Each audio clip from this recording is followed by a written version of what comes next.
Hello, എല്ലാവർക്കും നമസ്കാരം. പുതിയൊരു വീഡിയോയിലേക്ക് എല്ലാവർക്കും സ്വാഗതം. ഇത്രയും ഇൻട്രൊഡക്ഷനൊക്കെ കൊടുത്ത് ചെയ്യുന്നത് എന്താണെന്ന് വെച്ചാൽ വേറൊന്നുമല്ല, കേരളത്തിൽ തന്നെ ഏറ്റവും പ്രശസ്തമായിട്ടുള്ളൊരു വനദുർഗ ക്ഷേത്രമാണ് കാടാമ്പുഴ ഭഗവതി ക്ഷേത്രം. അപ്പോൾ കാടാമ്പുഴക്കാരിയായിട്ടുള്ള ഞാൻ കാടാമ്പുഴ ഭഗവതി ക്ഷേത്രത്തെ പറ്റിയുള്ള ഒരു വീഡിയോ ചെയ്തിട്ടില്ലെങ്കിൽ അത് മോശമല്ലേ? അപ്പോൾ അത്യാവശ്യം ഇൻഫോർമേറ്റീവ് ആയിട്ടുള്ള കുറച്ച് കാര്യങ്ങൾ പറഞ്ഞിട്ട് ഒരു വീഡിയോ ചെയ്യാമെന്ന് വിചാരിച്ചിട്ടാണ് ഇന്ന് വന്നിട്ടുള്ളത് കേട്ടോ. മലപ്പുറം ജില്ലയിൽ തിരൂർ താലൂക്കിൽ മാറാക്കര ഗ്രാമപഞ്ചായത്തിലാണ് കാടാമ്പുഴ ദേവീക്ഷേത്രം സ്ഥിതി ചെയ്യുന്നത്. ഏറ്റവും പ്രശസ്തമായിട്ടുള്ള ഒരു വനദുർഗ ക്ഷേത്രമാണെന്ന് മാത്രമല്ല, ഇവിടെ പാർവതി ദേവി കിരാത വേഷത്തിലാണ് കൂടിയിരിക്കുന്നത്. എന്ന് വെച്ചാൽ അർജുനൻ പണ്ട് ശിവനോട് ഏറ്റുമുട്ടി, കിരാതവേഷത്തിലുള്ള ശിവനോട് ഏറ്റുമുട്ടി. അങ്ങനെ ശിവനും പാർവതിയും അർജുനൻ്റെ മുൻപിൽ പ്രത്യക്ഷപ്പെട്ടു എന്നൊക്കെയാണ് ഐതിഹ്യം. അങ്ങനെയാണ് പാർവതി ദേവി ഇവിടെ കാടാമ്പുഴയിൽ പ്രതിഷ്ഠ ചെയ്യപ്പെട്ടിട്ടുള്ളത് എന്നൊക്കെയാണ് ഇവിടുത്തെ ഐതിഹ്യങ്ങളിൽ പറയപ്പെടുന്നത്. പൂമൂടലും തേങ്ങ കൊണ്ട് മുട്ടറുക്കലുമാണ് ഇവിടുത്തെ ഏറ്റവും പ്രധാനപ്പെട്ട വഴിപാട്.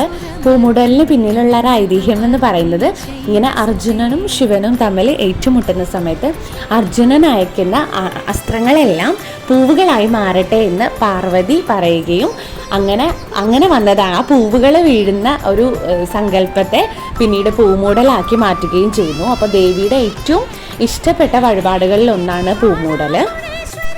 മുട്ടറുക്കൽ ഇവിടുത്തെ പ്രധാന വഴിപാടാണെന്ന് മാത്രമല്ല, ഒരുപാട് ദൂര സ്ഥലങ്ങളിൽ നിന്ന് പോലും ആൾക്കാർ ഇവിടെ അതിനു വേണ്ടി മാത്രം വരുന്നുണ്ട്. പലവിധ തടസ്സങ്ങൾ നേരിടുന്ന കാര്യങ്ങൾക്കെല്ലാം മുട്ടറുത്തുകൊണ്ട് നമുക്ക് ആ തടസ്സങ്ങൾ നീക്കാമെന്നും പരിഹരിക്കാമെന്നുമുള്ള വിശ്വാസപ്രകാരമാണ് ആ ഒരു പേരിൽ തന്നെ ഇവിടെ ഭക്തജനങ്ങൾ എത്തുന്നത്. വൃശ്ചിക മാസത്തിലെ കാർത്തിക നക്ഷത്രം ഇവിടെ ദേവിയുടെ പിറന്നാളാഘോഷമായിട്ട് തൃക്കാർത്തിക മഹോത്സവമായിട്ട് കൊണ്ടാടുന്നു. അത് തന്നെയാണ് കാടാമ്പുഴ ക്ഷേത്രത്തിലെ ഏറ്റവും വലിയ ഉത്സവവും. പിന്നീട് ഇവിടെ ആഘോഷിക്കുന്ന ഒരു ഉത്സവം എന്ന് പറയുന്നത് നവരാത്രി ആഘോഷമാണ്.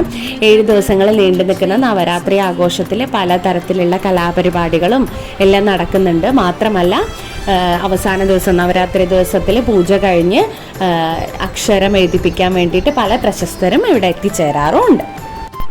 രാവിലെ 4:30 അമ്പലം തുറക്കും. 5 മണി മുതൽ നമുക്ക് വഴിപാടുകൾ രശീദാക്കാവുന്നതാണ്. 11 മണി വരെയാണ് വഴിപാട് രശീദാക്കുന്നതിനുള്ള സമയം. 12 മണി വരെ മുട്ടറുക്കാനോ ദർശനം നടത്താനോ ഒക്കെ പറ്റുന്നതാണ്. അതിനുശേഷം വൈകുന്നേരം 3:30 വീണ്ടും ദർശനത്തിനായിട്ട് നട തുറക്കുക. 3:30 തുറന്നാൽ 5 മണി വരെ നമുക്ക് വഴിപാടുകൾ രശീദാക്കാം. 7 മണി വരെയാണ് അമ്പലം ഉണ്ടാവുക. 7 മണിക്ക് അമ്പലം അടയ്ക്കും. ദീപാരാധന കഴിഞ്ഞ് പൂജയും കഴിഞ്ഞതിന് ശേഷം 7 മണിക്കാണ് നട അടയ്ക്കുക. രാവിലെ 7:30 മുതൽ 8:30-9 മണി വരെ പ്രഭാത ഭക്ഷണവും, അതേപോലെ ഉച്ചയ്ക്ക് 11:30 മുതൽ ഉച്ചഭക്ഷണം, അത് 1 മണി 1:30 വരെയൊക്കെ ആൾത്തിരക്കിനനുസരിച്ചിട്ട് ഉച്ചഭക്ഷണം കൊടുക്കുന്നുണ്ട്. വൈകുന്നേരം നിറമാലയ്ക്ക് ശേഷം നിറമാലയുടെ പ്രസാദമായിട്ടുള്ള പായസ വിതരണവും ഉണ്ടാവാറുണ്ട്. ദേവി പ്രതിഷ്ഠയ്ക്ക് പുറമെ ഗണപതിയുടെയും അയ്യപ്പൻ്റെയും നാഗദൈവങ്ങളുടെയും ഉപപ്രതിഷ്ഠയും ഉണ്ട് ഇവിടെ. ദൂരസ്ഥലങ്ങളിൽ നിന്ന് വരുന്നവർക്ക് താമസിക്കാനുള്ള സൗകര്യം ഒരുക്കിയിട്ട് ദേവസ്വം വകുപ്പിൻ്റെ തന്നെ അവിടെ ക്ഷേത്രം ഗസ്റ്റ് ഹൗസ് ഉണ്ട്. പുറമെ കൂടാതെ തന്നെ അമ്പലത്തിനോട് ചേർന്ന് ഒരുപാട് ഹോട്ടലുകളുടെയൊക്കെ റൂമുകൾ അവൈലബിൾ ആണ്. മലബാർ ദേവസ്വത്തിൻ്റെ കീഴിൽ പ്രവർത്തിക്കുന്ന ഒരമ്പലമാണിത്. ഇവിടെ ഒരുപാട് നവീകരണ പ്രവർത്തനങ്ങൾ ഇപ്പം നടന്നു കഴിഞ്ഞു, ഇപ്പോഴും നടന്നുകൊണ്ടിരിക്കുന്നുണ്ട്. അതുകൊണ്ട് തന്നെ ദർശനത്തിനോ മുട്ടറുക്കാനോ ഒക്കെ വരുന്ന ഭക്തർക്ക് ഇരുന്ന് വിശ്രമിക്കാനും ഒക്കെ പറ്റിയ സൗകര്യങ്ങൾ ഒരുക്കിക്കൊണ്ട് അമ്പലം ഇപ്പോഴും ഒരുപാട് പുനരുദ്ധാരണ പ്രവർത്തനങ്ങൾ നടത്തിക്കൊണ്ടിരിക്കുകയാണ്. വിശാലമായിട്ടുള്ള കാർ പാർക്കിങ്ങിൻ്റെ സൗകര്യങ്ങളും അതുപോലെ തന്നെ ക്ഷേത്രത്തിനോട് ചേർന്ന് ക്ഷേത്രക്കുളവും, പിന്നെ ബുദ്ധിമുട്ടുള്ളവർക്ക് പോകാൻ വേണ്ടിയിട്ടുള്ള വീൽ ചെയർ സൗകര്യങ്ങൾ, അങ്ങനത്തെ എല്ലാവിധ സൗകര്യങ്ങളും അമ്പലത്തിലുണ്ട്.